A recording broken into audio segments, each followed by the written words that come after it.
Welcome to Men Are the Prize, the podcast. It's Harvey. I'm your host as usual. Hope you had a great week. I hope everything you want to do. I hope all your successes are coming true. I hope all the journeys that you are on, they're working the way you expected them to. But more importantly, I hope all the journeys that you're on, if they're not working the way that you want them to, I hope you're able to handle them. I hope all the twists and turns of life, of struggles, of all the things that we want to do, and sometimes our plan doesn't go the way we expect it to. I'm gonna hope you're able to handle that as life progresses, because that's an important part of being a man is being able to handle and to kind of weave, bob and weave as things change the way life can. So I hope you're doing well. Another great guest this week. I'm going to start with me though, because I think the reason that I like our guest is because he kind of reminds me of me growing up. As you can see, black man. And if you're not seeing this, but you're listening, yeah, it's me. I'm a black guy, no doubt. And growing up being a black guy, I didn't fit in the particular parameters of what it meant to be a black guy. The music that I liked, the girls that I liked, my interests, all these things. So I was kind of stuck in this place of, am I black enough to hang out with the black people? Am I white enough to hang out with the white people? I was kind of stuck in the middle. So because of that, I was kind of confused growing up. Confused to the point where I didn't let people see exactly what my interests were. I'm an 80s kid, if you didn't know. So if I'm listening to Hall and Oates or something, happily, comfortably, but I was pushing by some people who were close to my complexion. Maybe I lowered the volume because I didn't feel comfortable about that. And that's an issue for a black person to have. But in terms of men, being comfortable with ourselves is an important part of maintaining a good psyche of our self-esteem by being comfortable with ourselves. So when I was lucky enough to have our guest come on and we kind of talked, I'm like, I think he understood exactly where I was coming from with this. So I think this is going to be a fun conversation. And from there, I go to this. Again, I'm just a talker. I'm just a vessel. I'm just a guy who wants you to talk and be comfortable with your emotions, with life, with everything. But I am not trained. I'm not a psychiatrist. I'm not a psychologist. I don't do hypnosis, anything. What I am is a guy who's talking to people, which in the end is almost the most important thing. The stories are great, but the talking is the important part. I want you to feel comfortable hearing men talking so that you do the same. That's the point of this podcast. So if you get nothing else out of this, be vocal so that we avoid that terrible word that starts with the T. Because when we're not vocal, we keep it inside and then we release it in a bad way. And that's not what we do. So with that, our guest this week, Wynton Yates. First of all, Wynton, I love that name. It made me think of jazz, maybe think of Marsalis. I like the name. It makes me feel good. But Wynton began his long and extensive career in entertainment as a toddler, where he was featured in a national commercial and multiple retail catalogs. Throughout his childhood, he was cast in multiple productions, including the 1998 made-for-TV film Mama Flora's Family, alongside Queen Latifah, Cicely Tyson, Blair Underwood, Shamar Moore, and Erica Alexander. That's legit, bro. That's a nice group of people. Very nice. The 1999 made-for-TV film A Lesson Before Dying and worked alongside Don Cheadle, Mekhi Phifer, and Elijah Kelly. From there, Wynton partnered with music photographer Terrence Russian and videographer Tristan Irvin in founding Chasing Squirrels Productions. The experienced and talented trio produced and developed high-end photography and video productions for entertainment and corporate clients, which included documenting the tours of chart-topping musicians. After Chasing Squirrels Productions, Wynton began a career as a television news reporter at NBC 26 in Augusta, Georgia. After 2 years, he accepted a full-time reporter job at WWL TV, Channel 4 CBS in New Orleans, Louisiana. While at Channel 4, Wynton covered numerous breaking news stories from local politics to natural disasters to entertainment news. After an extensive career in television news, Wynton attended Loyola Law School in New Orleans. Wynton practices entertainment law and civil rights law, specializing in complex licensing agreements, copyrights, trademarks, settlement negotiations, film and television agreements, sports law, gaming, and the social media influencer market space. His clients are composed of many artists, musicians, filmmakers, social media influencers, and even people serving life sentences in prison. So that's a hell of a bio. I'm sure you know who this is. You may know him as Laurie Wynton on TikTok. Thank you, Mr. Yates, for doing this podcast. How are you today? No, thank you for having me. I'm very excited to be on here and just talk. That's good. I'm glad because that's what we're going to do. We're going to talk. We're cracking some stuff open. So, again, I appreciated the bio is excellent. You've done quite a bit. So young, so much more time. I always start this when I talk to people with this. The bio is quite spectacular. But let's say I pulled up on you in the street. I didn't have a chance to read that bio and I wanted to know about you and I had like 15 seconds. How would you describe yourself to somebody on the street right now? I would describe myself first just as I don't know. That's a really good question. I think um bios is when people ask me for a bio or I go on like an interview or anything where somebody's like, tell me about yourself. I cringe because I always it's maybe it comes from growing up. I always feel like I'm bragging or like I yeah, I feel cringe about it because I don't want to feel like I'm like bragging on myself. So if I'm describing myself to someone, just a nerd that enjoys enjoying life. Really, like that's who I am. Is I'm just a nerd. Okay. That's good. And that's what you think yourself. And that's the best way to do it. And everything else branches off of that.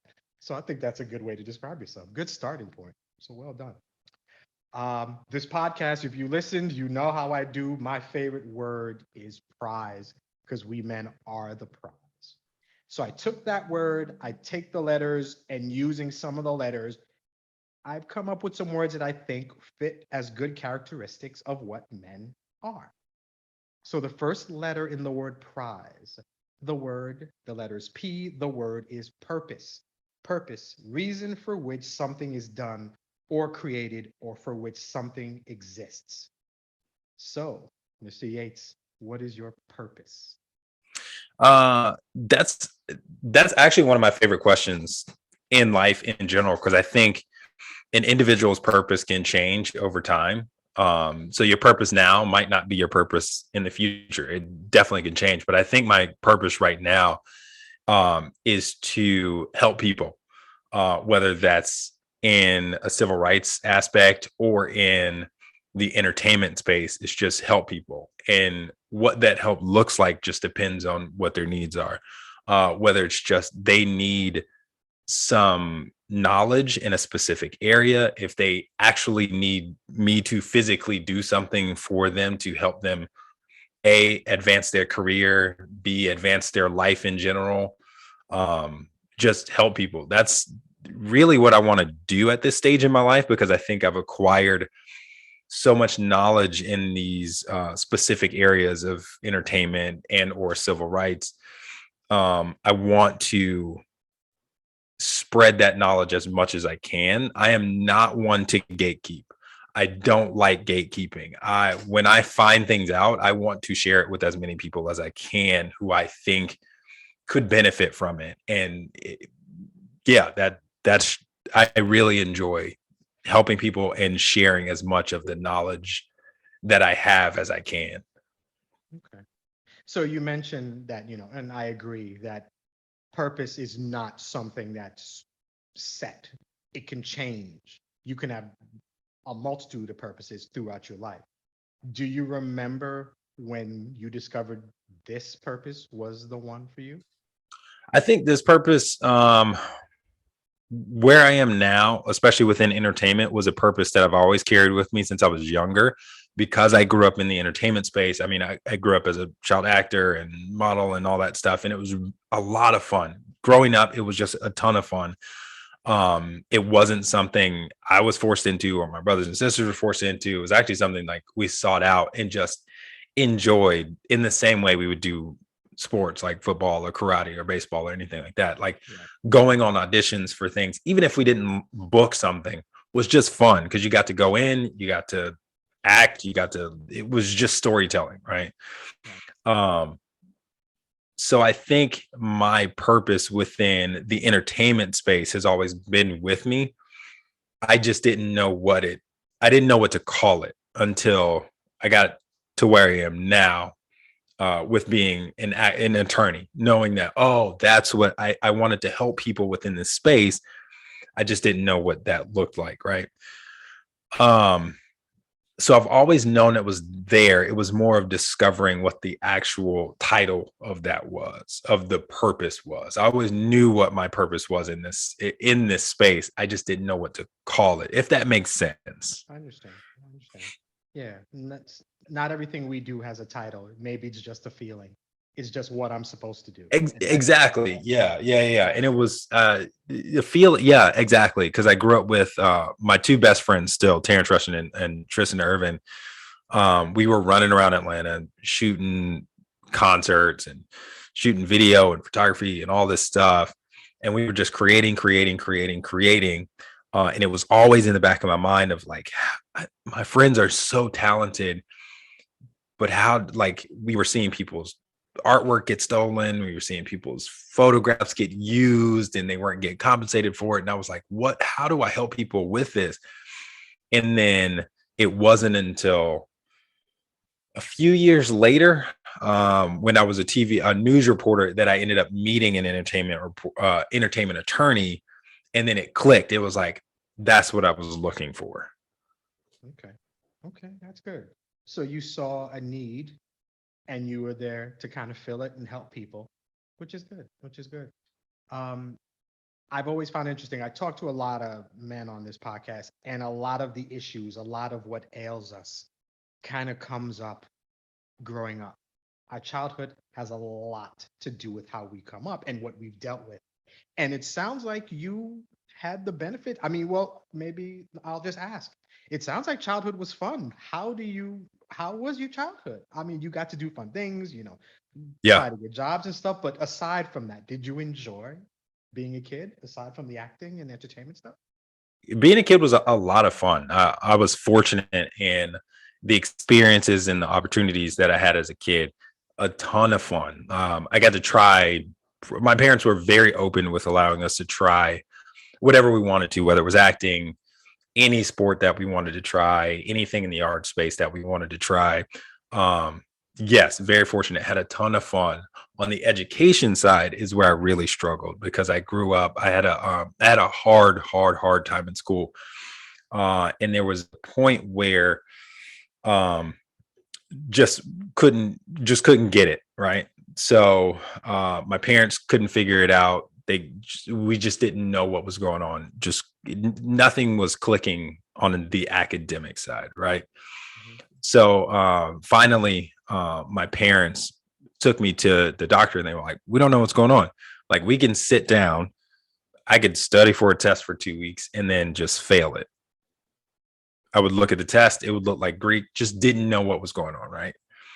And I think that's something. I was fortunate that my parents were cognizant enough um, to take me to a professional to say, "Hey, there's something else that's going on. It's not that he just isn't trying or just not getting it or not studying hard enough. There's something else going on." Because I know in our community, in the Black community, Nope. um, learning disabilities and mental health is not necessary. It's starting to get there now, Yep. but in the past, it wasn't necessarily a real thing, right? It was just go study harder. You're not studying enough. You're not reading. You're not doing enough, right? Right. Mhm. But my parents recognized that, I would study for a month and still fail it. Like, that wasn't the issue, is that I wasn't trying. There was something else. So we went, had a doctor, was diagnosed attention deficit, which was like a whole nother thing, because even when I was diagnosed attention deficit, it was still the stigma of, hey, that's not a real thing. You just need to focus. And it was like, no, it's definitely a real thing. Like, there's this laundry list of things that come with being an attention deficit. Right. But we can talk about that later. But like, it was still, again, trying to get past that stereotype of what the realness of attention deficit, right? Um, And at that point, even had the doctor sit down with myself and my parents and tell me that I didn't have the mental capacity to get beyond high school. So I would be lucky to get through high school. And if I went to college, a 2-year associate program would be the most that I would be able to complete. Wow. Right. Wow. And that is something he told me that when I was in middle school. So this was early in life that someone had already said, like, yeah, you're not going to get beyond this certain point. So yes, it was, my childhood was a lot of fun, but there were aspects of it that were tough. Okay. So middle school, somebody kind of drops a bomb on you, some information about your future. Do you remember how you felt when you heard that? Yeah, I mean, if you just think about like all of the things that you're going through as a middle schooler in general, just like at that age, like you're starting to get into girls, you're starting to like figure yourself out. Like there's a lot of other things that are going on hormonally, emotionally, like you're regular, like all this other stuff. And then you've got this person that says, like, yeah, on top of all that stuff, you're not smart. And it's like, cool, okay. Uh so like I'm dumb and like I've got a face full of acne and like braces and like cool, this is gonna suck. Um no, at that point in my life, I was, and I give credit to my parents on this one, is because they allowed us to do so many things, sports, acting, all that kind of stuff. I had already built up a level of self-confidence where that didn't really shake me, right? Because I stood in a room with directors and producers and like acted like I was riding an invisible horse and trying to get a commercial, and they'd be like, "Yeah, that's not really that great." And I'd be like, "Cool, thanks for letting me come in." Like I'd already built up this level of self-confidence of like, I'm probably never going to see this guy again, so it doesn't really matter. Um, but I do remember that it did give me a boost to say, okay, he said that I can't, so now I have to, right? So, and I know that's really cliche, but it did click something where it was like, now I have to. But I was also thankful. It was at that point, I was also thankful and grateful that I had an answer to why I wasn't getting it. Because before it just wasn't happening, and I was frustrated.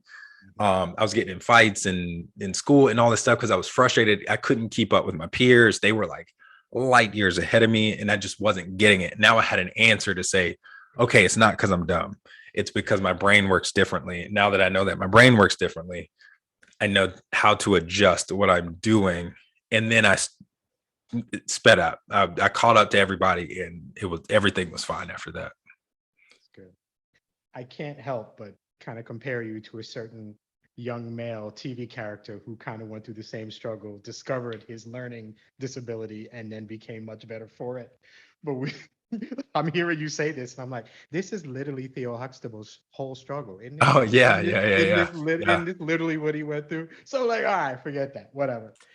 So you've had you were lucky enough to kind of experience that growing up.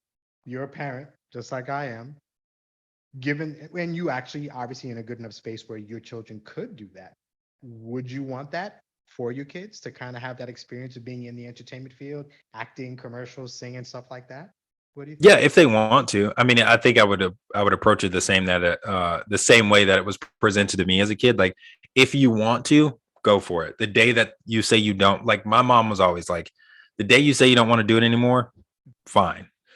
Um, so the same for them. If they ever wanted to do it, cool. If they ever said that, I'm done with it, I don't want to do it anymore, cool. Whatever makes you happy, as long as you enjoy what you're doing, and you put your all into it, cool, go for it.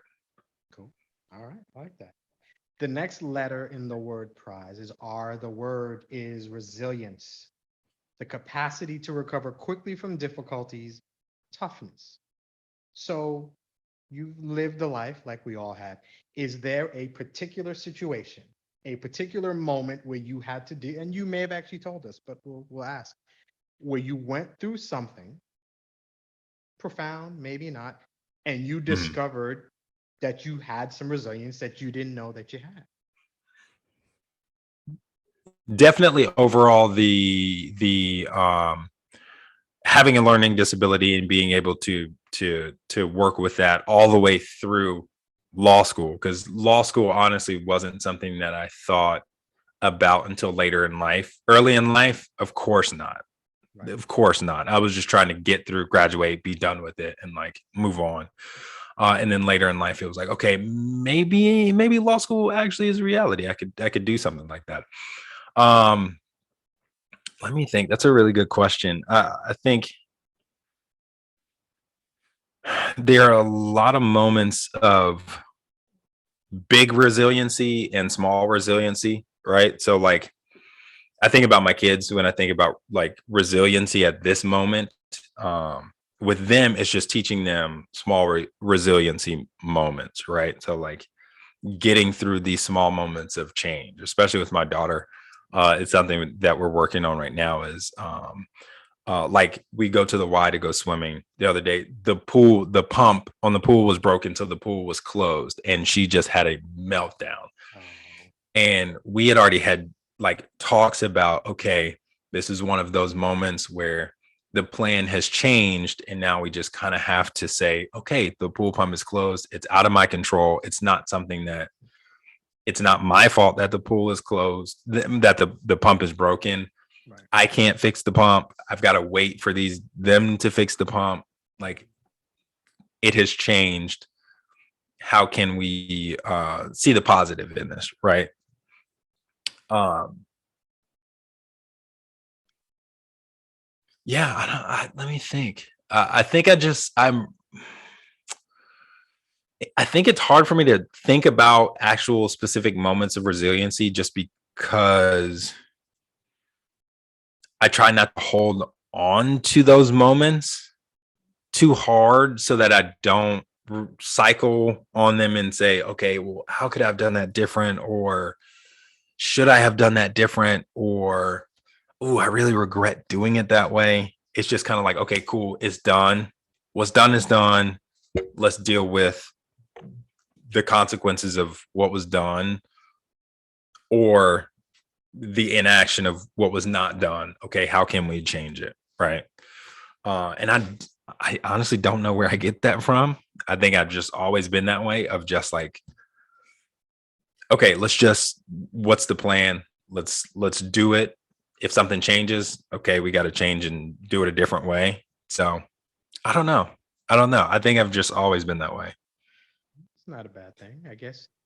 You're learning on the fly, and I don't know. I mean, at times we learn, I don't know if this is the right word, but we learn subconsciously. We learn by seeing things happen, and it's not something that maybe we're actively understanding as it's happening. So Yeah. maybe experiences are the same. Something happens, it hits us, we handle it however we handle it, and then we grow from it, and then we keep it moving, which sounds like it is for you. Something happened, it sucked, whatever. It's not what I wanted, but I got to deal with it. And we kind of keep it moving, which is, the way you handle it and maybe the way you teach your children. Everybody's different, but it's clearly there. Yeah, and I think when I was younger, it was a lot tougher. And as I've gotten older, it has definitely changed. Um, it has definitely changed in a way that I am way more. It's easier for me to accept what is going on around me. It's a very like meta mindset now, where I understand I can only control this. I can't control this, Mm-hmm. right? So Mm-hmm. whatever is this happening out here, I can only control this and what's going on in here for the most part. Sometimes this gets crazy, but like I can only control this. And as long as I number one rule, it's kind of turned into a joke like in my immediate family with like my brothers and sisters and my dad and my mom is whenever we're going into something that we know is going to be stressful, we all kind of look at each other and go, all right, what's the number one rule? The number one rule is stay calm. Doesn't matter what's happening. Number one rule is stay calm because you can't think when you freak out. When you freak out, Right. thought process is like you cannot think straight. As long as you stay calm, you can plan, you can adjust, You can redirect. Um, yeah, as long as you stay calm, everything else you can keep control of. It's good. It's good. I like that. I kind of associate that with just life in general. I feel like, and since this is a podcast for men and I can be specific about it, I feel like growing up, we have a lot that's going on. And part of growing up is being able to understand that stuff is not going to always work out. People aren't Yeah, always going to be nice. Situations aren't always going to work out. She's not always going to like me. I'm not, they'll guarantee I'm going to make the football team. All these things that can happen. And when you're a growing boy and you've got zits and all this stuff going on and bullies and yeah, all this stuff, and all this is kind of being thrown at you, which is just messing with your psyche, your self-esteem, and everything.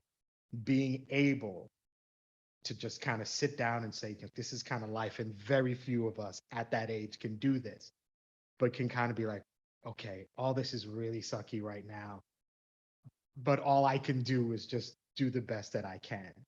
And if we could think that way at such a young age, we'd be better. But it's so hard to do that when you're a oh teenager. yeah, absolutely. I mean, you're like looking at my kids. Like my son had a major meltdown today. He's 2.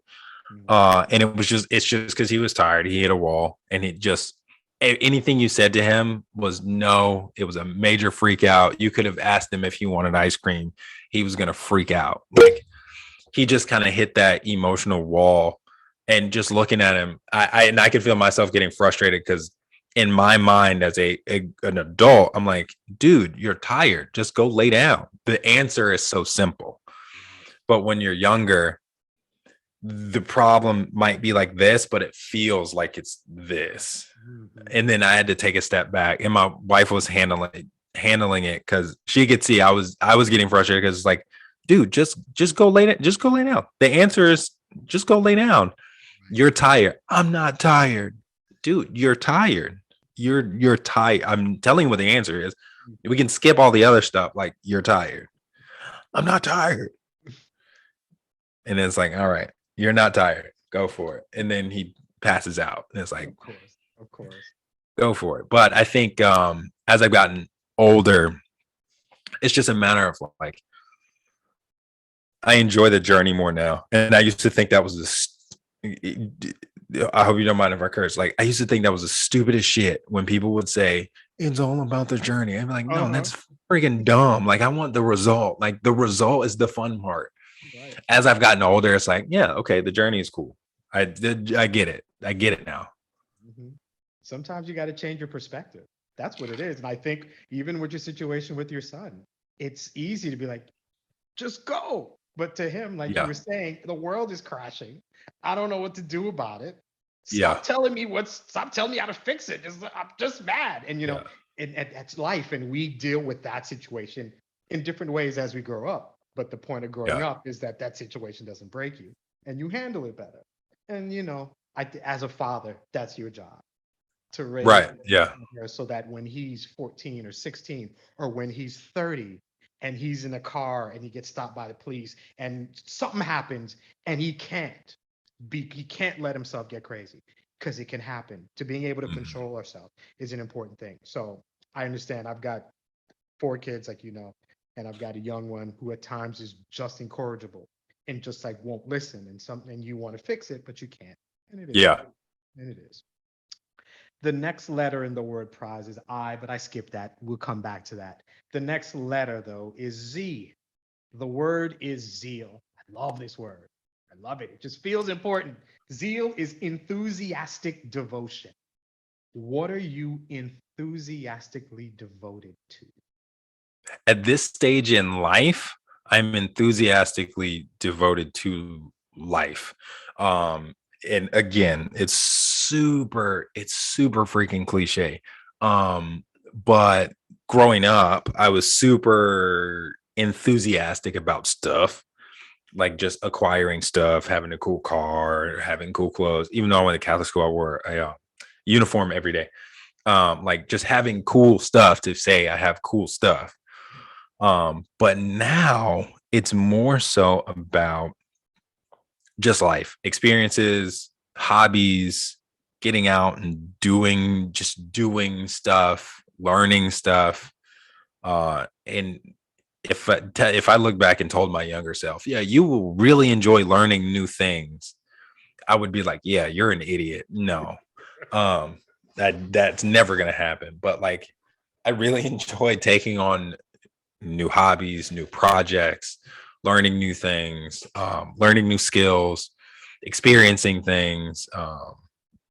Yeah, just especially over the last 2 years, 3 years with like COVID and like not being able to experience life, really put that into perspective of like being able to live life. Like you can be stuck in your house and have all this stuff, but like it gets boring after a while, right? But like, yeah, if you're out living and you have different hobbies and you're doing different things, yeah.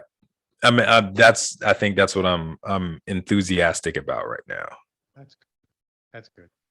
I've gotten a lot of different answers when I ask people what they're, what they're devoted to. And it's a rarity. I think it's only been once or twice where I had somebody actually say, me. I'm Yeah. devoted to me. I like taking care of me. And we'll kind of talk about that in a little while. But one thing I find interesting with men is that we don't have, I don't know if this is a stretch, but we don't have something that we do as like a soothing mechanism, something for us, Hmm. Yeah. something that you would really love. And I feel like zeal could be what I like, my job, parenting, stuff like that. But it can also, when it comes to the answer of me being enthusiastic about me, Mm. what I do for fun, what I do to relax, because the world is hard. Life is heavy. I'm a dad, I'm a husband, and sometimes it feels like it's crashing. Yeah. What do I do? What do I love so much that it feels better when I do it? So I think that goes back to the idea of um masculinity and toxic masculinity and what it means to what it air quotes if you're listening, I'm using air quotes, what it means, air quotes, to be an air quotes man, right? Right.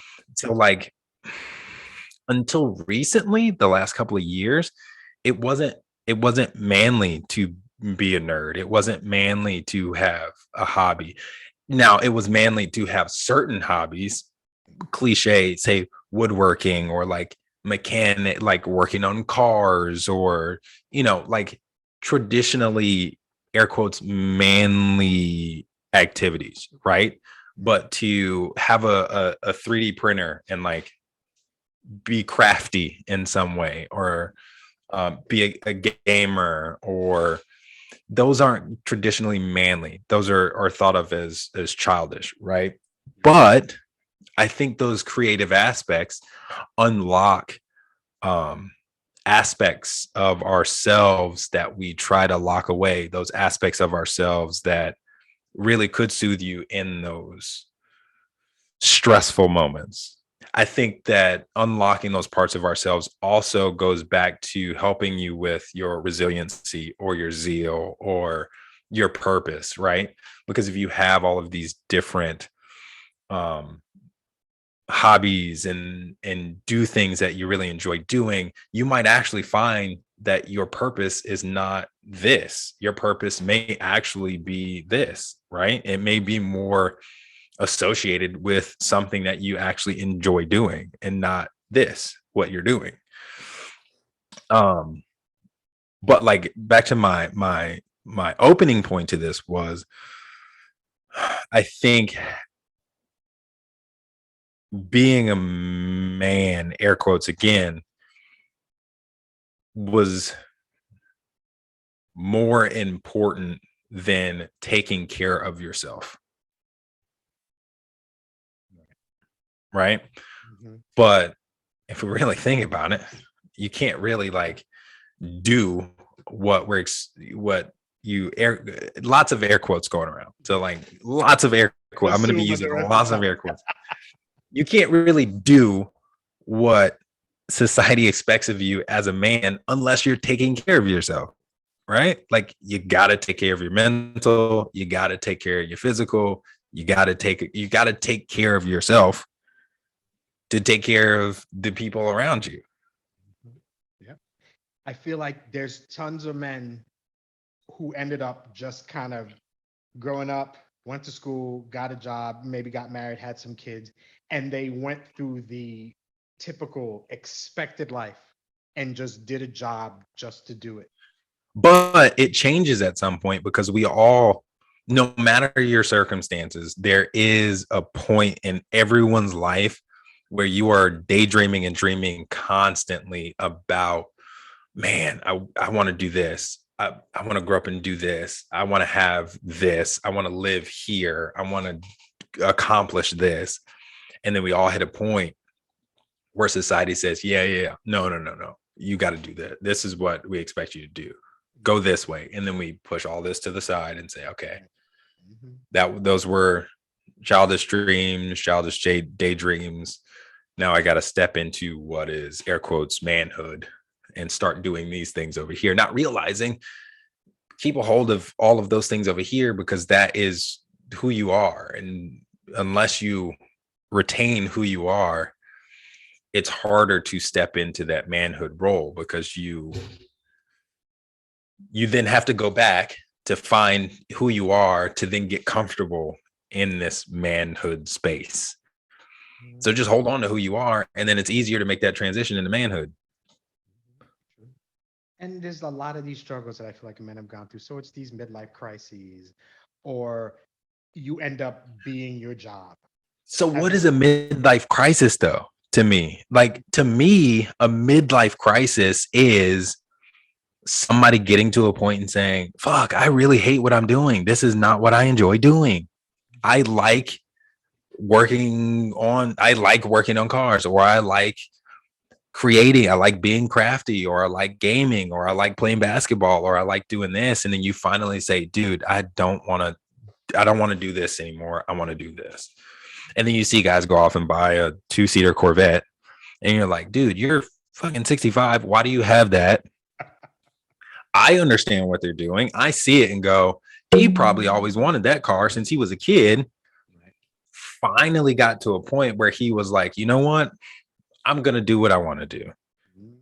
And to us, it looks like, dude, don't do, like, you're too old for that now.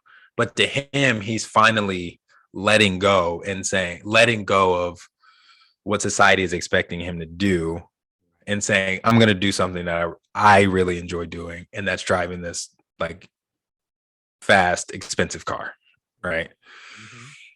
Yeah, I really think we're going to see less midlife crises going forward. Oh, definitely.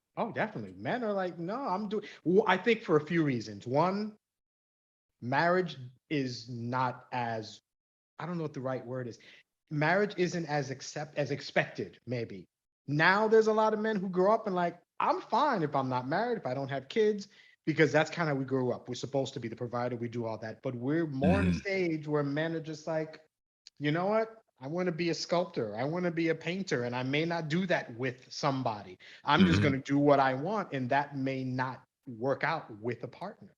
So I think this idea of the midlife crisis is I've been doing this. I didn't want to do it. And now I'm doing it. We're getting to the point where men are like, I'm just doing what I want to do from door. Yeah. So the reason the midlife crisis is not happening is because that crisis is not even it's not coming up. I'm doing it. I'm 22. I don't have any entanglements. I'm not a baby daddy or anything. I want to do this job. It probably won't make me a lot of money, but it makes me happy. And I'm just going to do it. So I think men are coming into their own into this idea that I'm not just a provider, that I'm my own person and I got to take care of me mentally, physically, whatever. Yeah. And even the idea of being air quotes, a provider has changed totally. Like, what is a provider? In the past, a provider was purely financial, right? You are supposed to get married, have kids, get a job, stay at that job for 35, 40 years, make enough money to make sure everybody in the house is fed. We could care less if you actually like what you're doing. We just expect you to pay bills, get a pension, make sure everybody can get a car, go to college, and repeat the cycle, right? Right. So I think the idea, the definition, the concept of being a provider has changed 180 to where being a provider is whatever definition you put on it, right? Mhm. Are you providing financially? Cool. Would you rather provide space for your spouse or your significant other to do what they want to do or accomplish their goals or dreams or whatever? Cool. That's being a provider. Are you a better emotional provider than someone else where you are more emotionally intelligent and know how to provide that emotional space for your significant other? Like, the idea of what a provider is, whatever you decide it is. How are you going to be a provider in your own way, in your own space, in your own relationships? Provider is what you make it. Mhm. Yeah. Yeah. And that goes right along with what the definition or what being a man is. It's like being a man was one thing. Now it can be a multitude of other things. Now I can be a stay-at-home dad and not work and take care of my kids. Now I can be the emotional support for my child as opposed to the financial support. I can be a whole lot of other things, not just the one thing that society expects us to be. I want to Exactly. ask you this. I want to ask you this because we've been talking about being a man, but we're both black, and I found this interesting. So we're talking about being a nerd, and I think the term blurred because you can be a black nerd, so that's a little something different. So being a nerd has not always had a good connotation. So being a nerd has always been, questionable to begin with. Right. Do you have memories or experiences of what it was like being the black nerd, as opposed to just being the nerdy kid, but being the No, because I used to hide it. oh I used to hide it. I, first of all, being a nerd by itself, unacceptable. Absolutely not. right. At school, I like I was a jock, pure jock. Played every sport, great at every sport. Love playing sports, but I was a jock at school. And then telling my wife all of my like high school, middle school antics, she has now enlightened me that I was also a bully. So, Wow. um, so like a jock, a bully, whatever. But so being a nerd was unacceptable. Being a black nerd was even more unacceptable because it diminished my, again, air quotes for the listeners, it diminished my blackness, right? Because black people in general were not supposed to be into Star Wars or Star Trek or listen to heavy metal or any of that kind of stuff. That was not black at all, right? Mhm. So I definitely kept that part of myself hidden as a kid because I didn't want anyone to tarnish the things that I enjoyed. So I kept that hidden. Wow. Protected your interests so that you could keep them, which is interesting, which is sad that that at any point you'd have to do that. And I know that feeling. I mean, I talked about that at the beginning, but I was I'm very much that I love TV shows, and they didn't have to be black shows. Not that there were that many to watch growing up anyway. I'm older than you, but 80s and such, there was a few of them. And in every case, it was some black people being saved by somebody else. But I just like TV shows, but I love music. I kind of liked R&B, but I was a rock head. I mean, rock head doesn't even sound right. I loved Clapton. I loved Bon Jovi. I loved Def Leppard. I love that music. I didn't tell anybody about that. There was nobody who I felt like I related to enough to say that. So it was hard enough just being a short, chubby black kid who nobody was really interested in anyway. Let me Yeah. throw on top of that I have all these interests that don't fit with my hue. That's just like it just made it even harder to do that. So now that you said it, it really kind of clicked for me that I literally not only did I not tell people about it, I blocked it off. So even if they were looking, they wouldn't see it. And that's important that sometimes that's what we have to do just for our own just to feel comfortable in this world. Yeah. And I think in society that has changed. Being a nerd is fantastic now. which I'm glad. I've actually seen a lot of my friends who are very like anti, like, no, I hate that being a nerd is mainstream now because I used to get made fun of, blah, blah, blah, blah, blah. I'm like, no, that it's cool because now kids can actually enjoy what they enjoy and enjoy it with their friends, right? Like, I used to watch anime as a kid, like, would never tell anybody that I watched anime as a black kid, but now I know that like all my black friends watched anime too. We just weren't telling each other Yeah. because we were all scared to say, "Hey, I watch anime." But now we're all like, "Hey, did you used to watch Bleach?" Yeah, I used to watch Bleach. You did? Oh man, we should have been talking about that. Like Yeah. we now are all realizing we were all into the same stuff, Mhm. and it's really stupid. And we should have just been talking about it to each other in the first place. Yes, sir. Yes, sir. The last letter in the word prize is E. The word is expectation, a strong belief that something will happen or be the case in the future.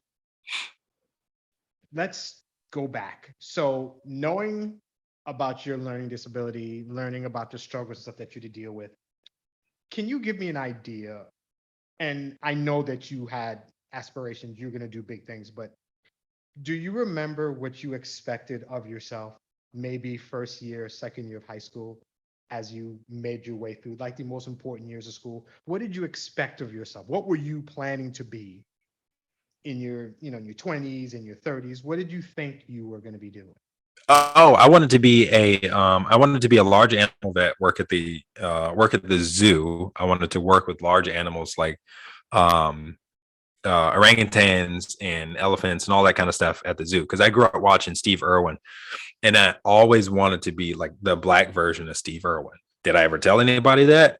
No, because like again, black people and animals is like, and then I would, if I ever told people that I want to do that, and they always give me that response, like, "You're black. Why are you into that?" And they'd be like, you do know where my ancestors are from, right?"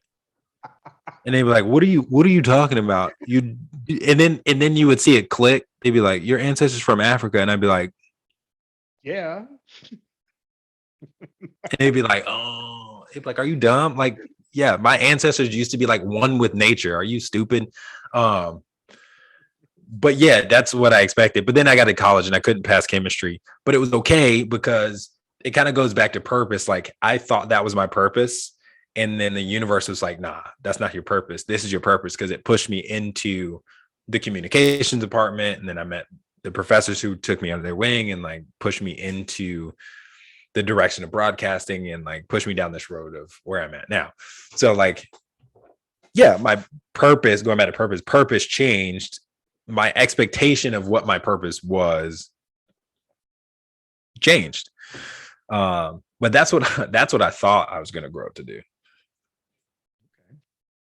And now, what do you expect of yourself? Let's just, in 5 years, what do you expect of yourself or what do you expect to be doing? In the next 5 years,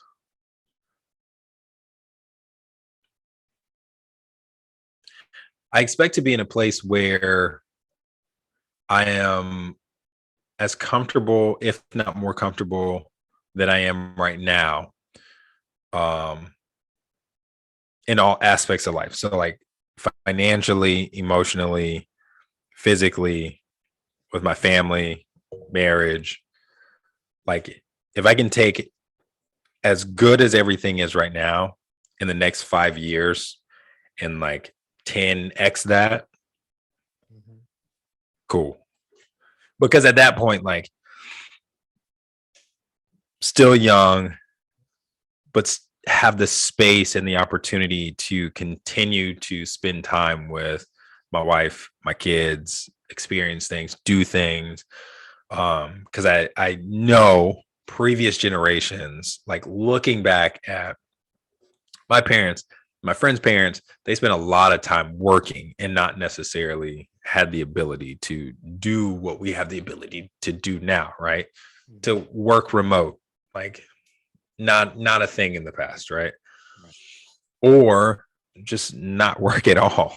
Like I think I'm in a good position now where I've set things up where if I wanted to take a week off and go on vacation with my kids and just like chill, I can. Great. Fantastic. So I feel like in 5 years, if I can get even more solidified in that, then I'm on the right track. Cool. Okay. All right. So the last letter is the middle letter in the word prize, and it is I. I don't, there's no word that fits it because I think it represents the man whenever I speak to it.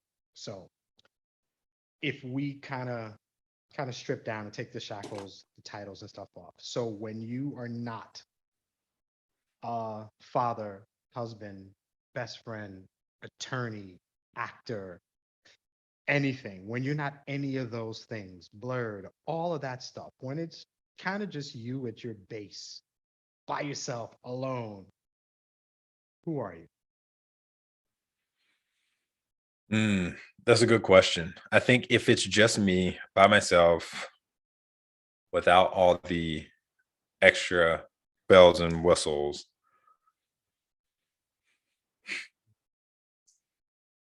then I think I'm just another. I'm trying not to get super like hippie meta, right?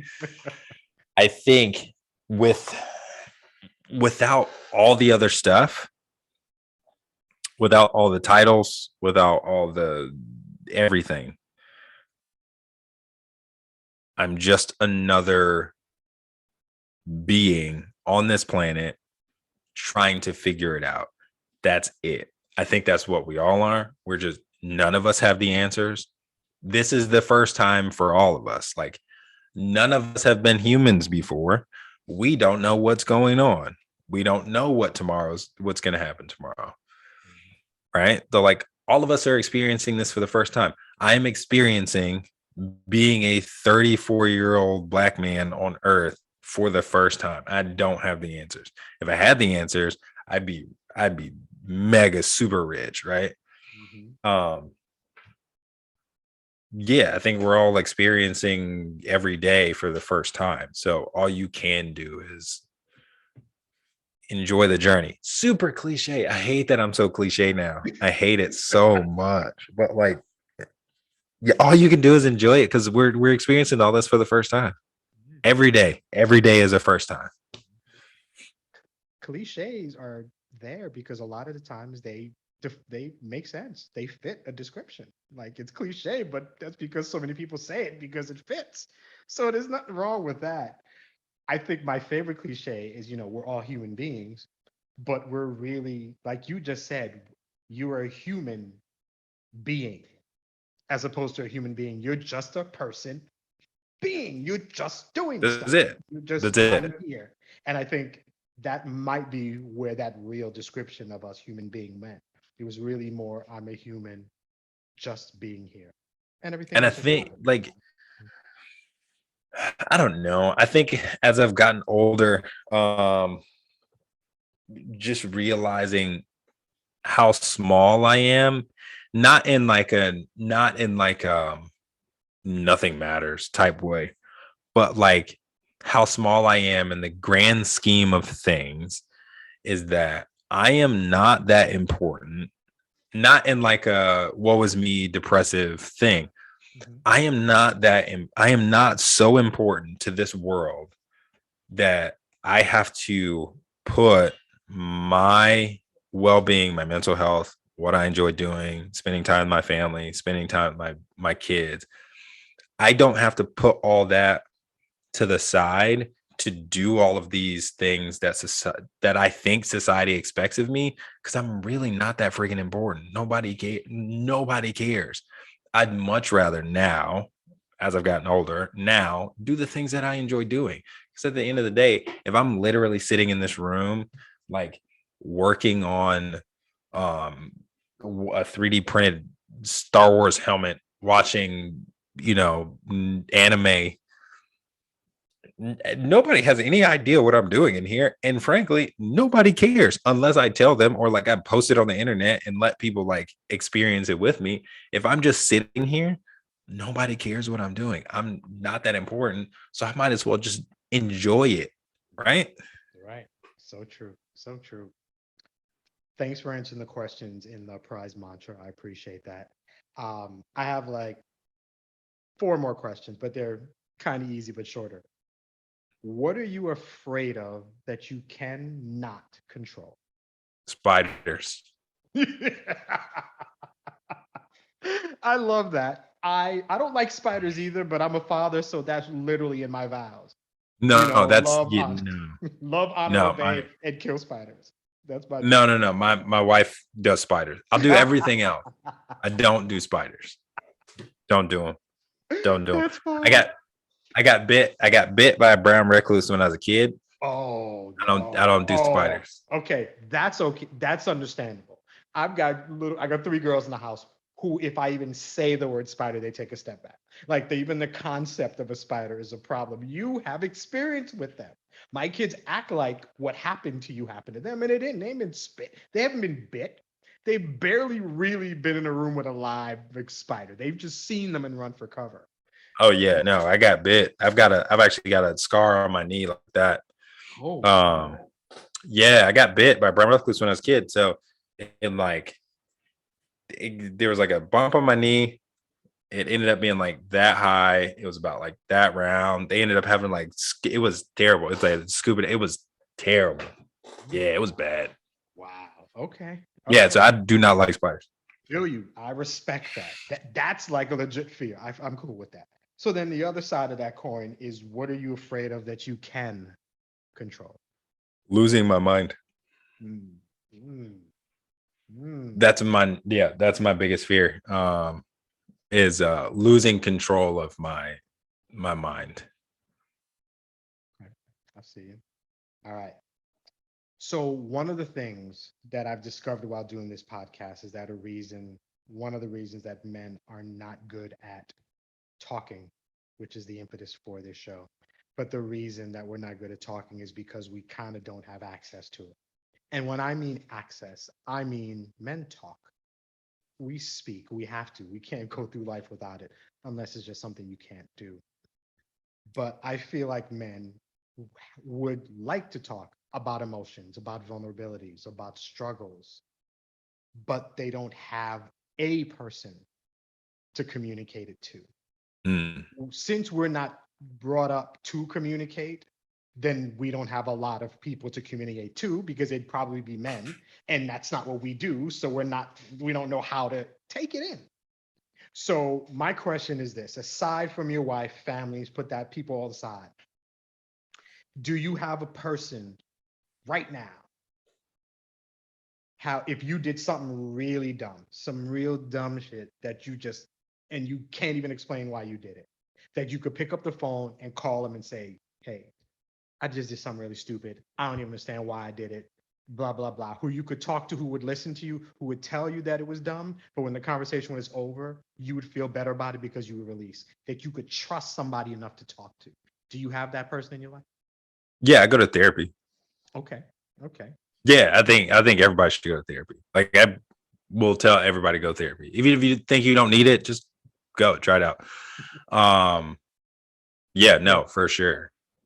So, but do you have a friend? Let's say not a therapist. Do you have a friend in your life who kind of fits Oh that? yeah, my best friend. Yeah, yeah, one of my best friends, either Terrence or Tristan, for sure. I will. Yeah, yeah, yeah.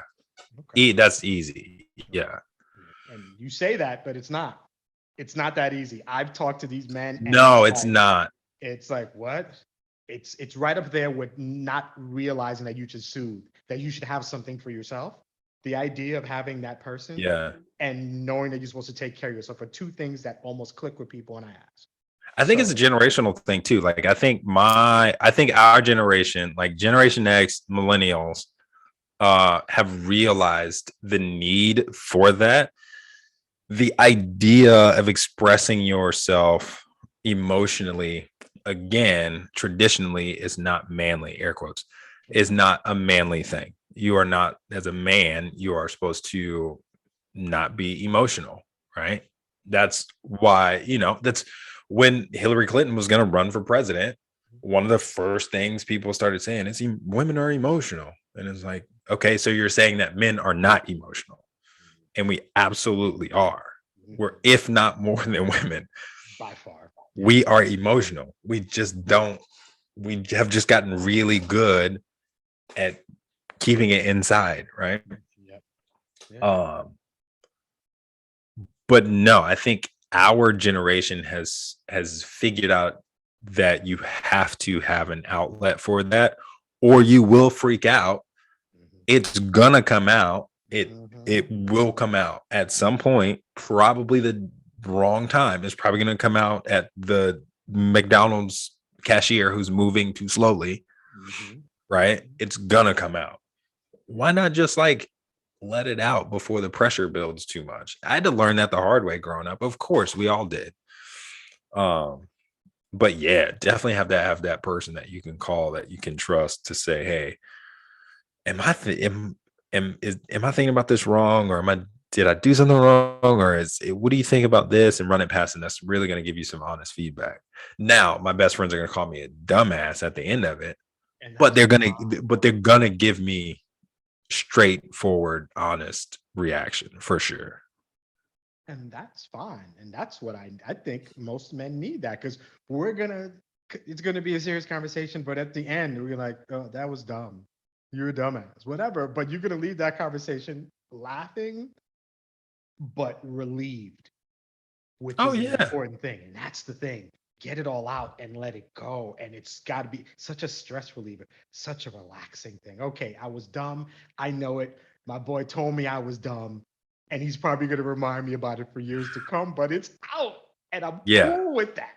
And it's once you realize that, and once you realize who that person is, life is even better. It's a beautiful thing. Oh, 1,000%. Yeah. Last question.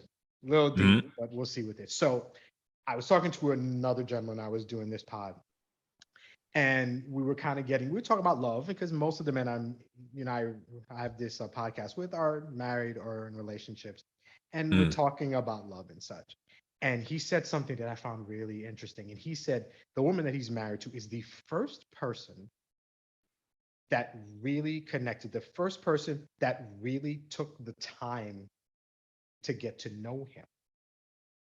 Hmm. And it was like, and then he was saying like that's the probably the real only person who really really loved him because she knew everything about him. Now Mm. when we're doing this scene, we're dating, we come out with a nice suit, we're clean, whatever whatever, and that's as a joke, that's our representative as opposed to ourselves. So my question for you is, and I would imagine your wife might was fit that, do you or have you been in a relationship with somebody, and exclude parents, get that family out the way, where Mm. somebody really like 100% loved you entirely, knowing Wynton in all his glamour? Have you been loved like that by somebody completely? So outside of my family, outside of my spouse, uh, again, my two best friends for sure. Like, I'll call my best friends today and be like, "I love you, bro."